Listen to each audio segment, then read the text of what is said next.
আসসালামু আলাইকুম বন্ধুরা, আশা করি সবাই ভালো আছেন। আলহামদুলিল্লাহ, আমিও ভালো আছি।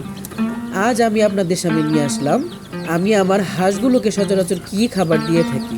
তো এখানে দেখতে পাচ্ছেন ধানের কুড়া আর গমের ভুসি আর কিছু খুদ, এগুলো মিশিয়ে পানি দিয়ে আমি ভালোভাবে তৈরি করে নিচ্ছি।